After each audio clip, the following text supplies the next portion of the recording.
Go. Did you know that according to the Above the Influence website, in 2006, more than 19% of drivers ages 16 through 20 who died in motor vehicle crashes had been drinking alcohol? Hi, my name is Stephanie Puckett, and I'll be discussing the extreme problem of drinking and driving in the United States and the fatalities that occur when such foolish decisions are made. I researched this topic primarily from the internet and have gained a grasp of knowledge on the subject. Also, I have experienced personal issues with drinking and driving through a close friend. There are many important statistics that need to be shared more nationwide, which I will present to you. Also, there's a sad story about a woman who was a victim of a drunk driving accident, and which will make you stop drinking and driving forever, or so I hope. Lastly, I will share a site in which a person is able to calculate their blood alcohol content, and I'll share more information about alternative routes of transportation. It is important to realize the significance of the decision to drink and drive. While a lot of people take the decision lightly and assume that they are fine to drive home when leaving a bar or club late at night, there are many families out there that long to be with the past family members but are unable to because of a drunk driver. As you can see here in Oklahoma statistics, 244 people died because of alcohol-impaired driving, and 46 of those were under the age of 21. And between 1998 and 2008, the percent change in alcohol-impaired driving fatalities per 100,000 population was almost nothing.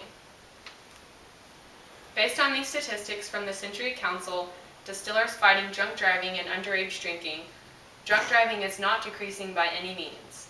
That means even more actions need to take place. It is important to plan your evening before even leaving the house. If you plan to drink alcohol, call a cab to take you where you need to go. The cost of a cab is significantly less than that of a DUI or a person's life. This advertisement is a picture of a woman with the words, "Not everyone who gets hit by a drunk driver dies," which is obviously a good thing, but then you see the before and after picture of this poor woman who was involved in a drunk driving accident, and you see the hard truth of the severity of this tiny decision to drive home after drinking all night. This is Jacqueline's story from angelidsplace.com. On September 19, 1999, a young woman was driving home from a birthday party when she was struck by an 18-year-old high school student who had been out drinking beer with his buddies.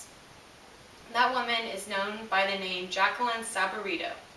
Jacqueline was in a car with some friends when their vehicle was struck by Reggie's. Jacqueline was pinned in the passenger seat in the front of the vehicle. Within a few minutes, the car caught fire and Jacqueline's body was burned on over 60% of her body. Jacqueline, who is from Venezuela, came to the United States to study English. Two of Jacqueline's friends, Laura and Natalie, were killed in this accident. Jacqueline's hands were so badly burned that she lost the use of them. She also lost her hair, her left eyelid, along with much of her vision, her nose, and both of her ears. Jacqueline has been through more than 40 operations and is not done yet. Jacqueline and her father now live in Kentucky, where she undergoes skin grafts, and specialists are working to rebuild her right hand. She has also been able to resume her studies. And again, that story was from angelidsplace.com. Not everyone is as lucky as Jacqueline, and I know lucky might not be the word that comes to mind when you look at Jacqueline's picture. However, many more deaths happen each year and have that same story, only nobody lives. There are ways to prevent drinking and driving without cutting drinking completely out of your social life. These days, our world makes it so easy for us to stay responsible by providing services such as Safe Ride and regular taxi cabs to take you to and from a bar or a club if you've had or plan to have too much to drink. However, it has become even easier since the iPhone came out with all the applications you can imagine. If you have had a few drinks and think you might be over the legal limit, you can simply use your iPhone to calculate your blood alcohol content.